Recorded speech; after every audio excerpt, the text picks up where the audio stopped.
千里之行，始于足下. A journey of 1,000 miles begins beneath the feet. We now gather in the Tao to travel the journey together.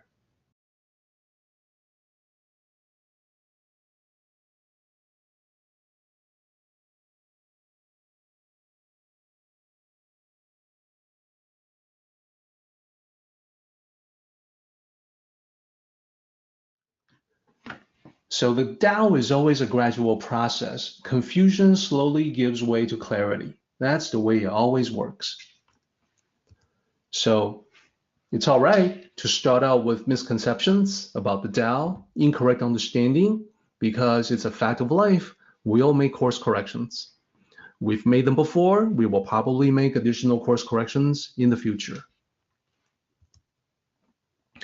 So the idea is gradual progress in terms of a little bit of progress every day. Then one day, with a lightning bolt of realization, you suddenly realize that you get it, and you realize that it's way beyond what you originally thought. That's going to happen to every single one of us. And the same thing happens, not just in the Tao, but all self-improvement goals. Okay, we're still assembling the image, but we now have enough to get into the story that I would like to tell you today. So remember, we started out wondering about the sages, the ancient masters. You know, how could they do what they do? They don't seem to do all that much. How could they accomplish the great things that they had? Well, let's observe how they were as individuals. They were usually observant and mindful in everything that they did. They were quite serious, but also quite humorous. They were open and easygoing. So probably the sage who exhibits those qualities the most would be Zhuangzi, who came after Lao Zi. But Zhuangzi is an ancient master for us because he's more than 2,000 years ago. So then section 3, we're talking about that gradual clarification in life, in the Tao. The ancient sages were that way because they were never in a rush. They always did a little bit at a time. So out of those 3, we now have the foundation necessary for a story that I would like to share with you. That story is called The Two Woodsmen.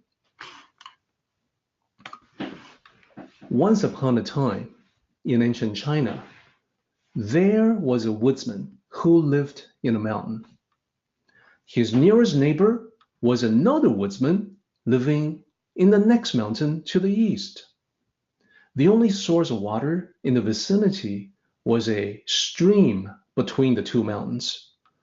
Both of them would go there to fill their buckets every morning.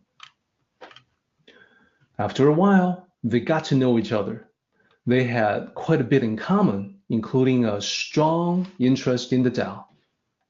They both wished they had more time to cultivate, but their daily routines kept them too busy to do that.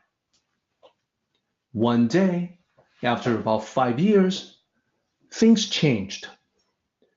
The woodsman came to the stream as usual, but his neighbor was not there.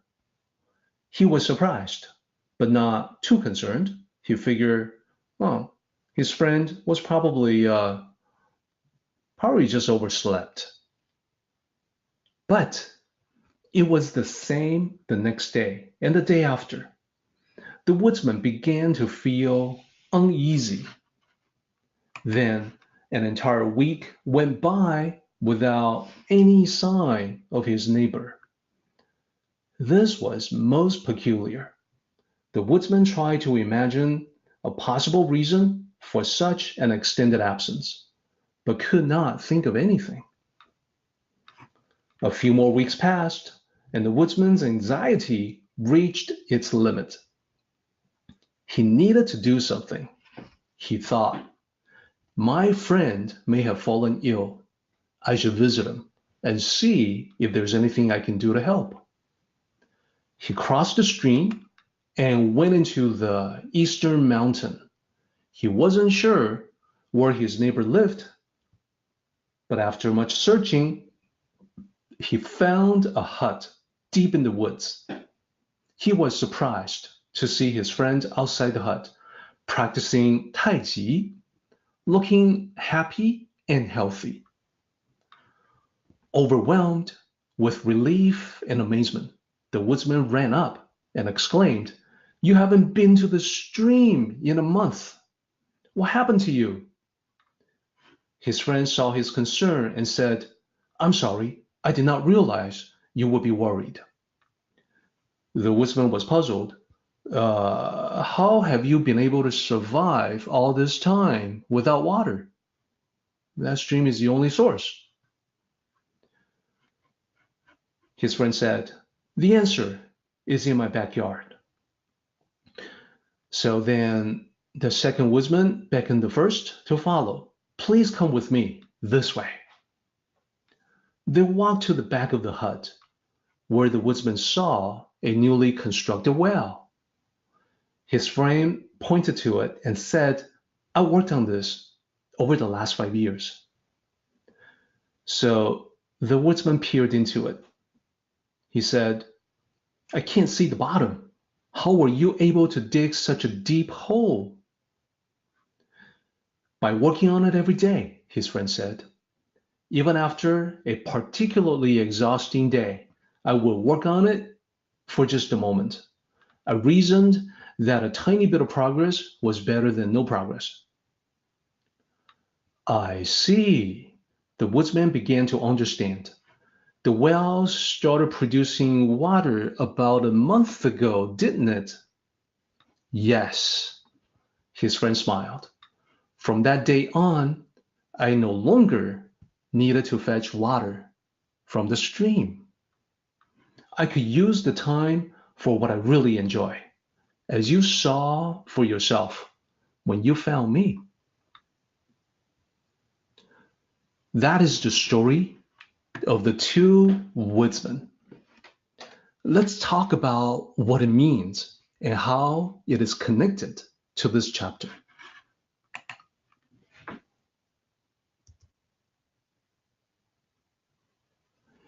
First, let's talk about the first woodsman.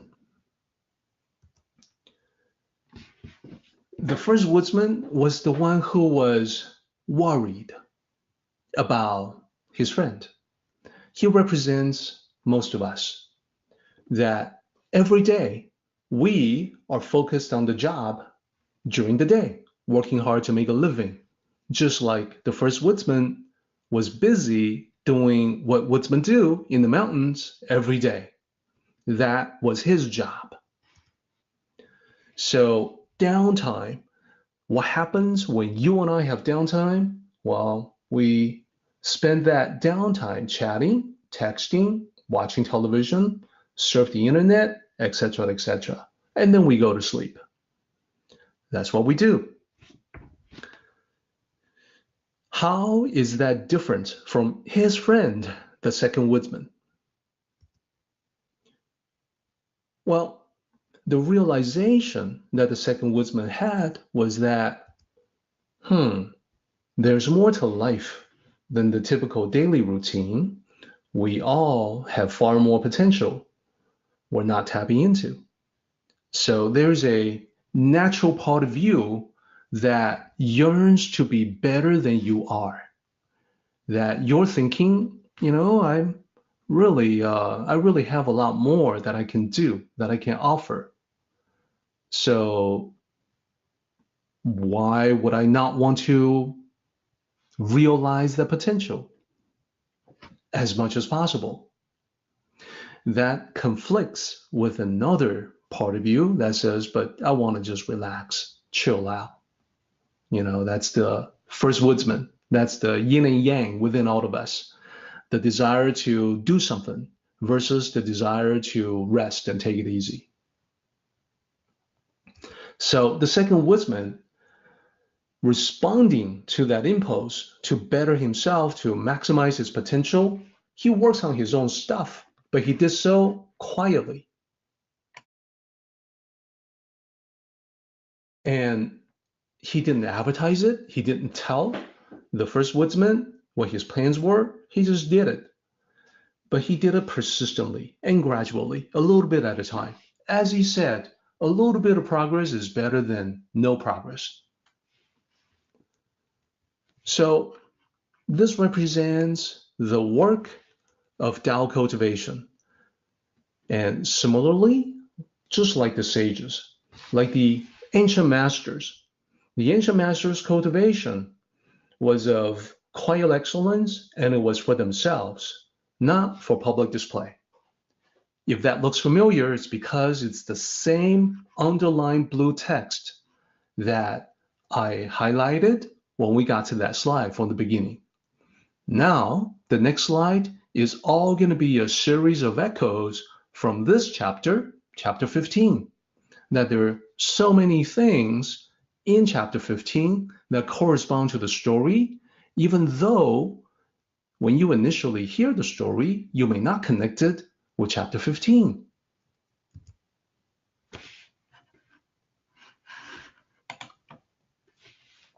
So we start out with the sage's cultivation of quiet excellence was for themselves, not for public display.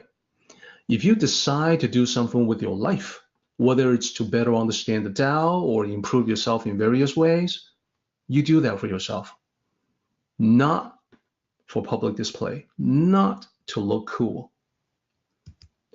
Number two, most people, represented by the first woodsman, often fail to understand the sages, represented by the second woodsman, because the sages thought in ways beyond conventional thinking. Now, my remark was that it doesn't take much to elevate your thinking beyond the conventional. So the simple decision that the second woodsman had was, well, I'm going to allocate a little bit of time every day to do what I ought to do, to respond to my inner impulse to become a better person. That is just a simple idea, but that alone elevates you beyond most people, beyond conventional thinking. Sages and Tao cultivators gain expertise in many different areas, sometimes surprising others. This is from the part about how the ancient masters had tremendous depth, so it took a lot of time to get to know them. So you want to become someone like that as well, a complex individual with depth to your character. That you're not transparent, you're not someone that people can see through right away. It's kind of cool when you are able to surprise other people with the extra capabilities, skills, and talents you are developing for yourself. So Tao cultivators, just like the ancient masters of the Tao, make careful step-by-step progress toward the goal. And number 5, the key is that they exercise discipline over themselves. What is that from? That is from the line that talks about how the ancient masters proceeded as if they were being watched all the time by the 4 neighbors.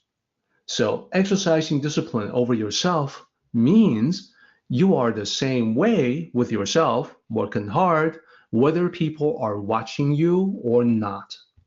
Why? Because you're doing it for yourself. Number 6, they are mindful in their deliberate awareness and also flexible in their approach, like water. So remember, that's water specifically from the melting ice. So loose and relaxed, having fun yet serious. Now you begin to develop a really good idea about how this chapter not only applies to the ancient masters of the Tao, but modern masters of the Tao, which one day will include you. Our meeting has come to an end, but the journey continues on. Let us travel safely. Until next time, may the Tao fill you with peace and happiness.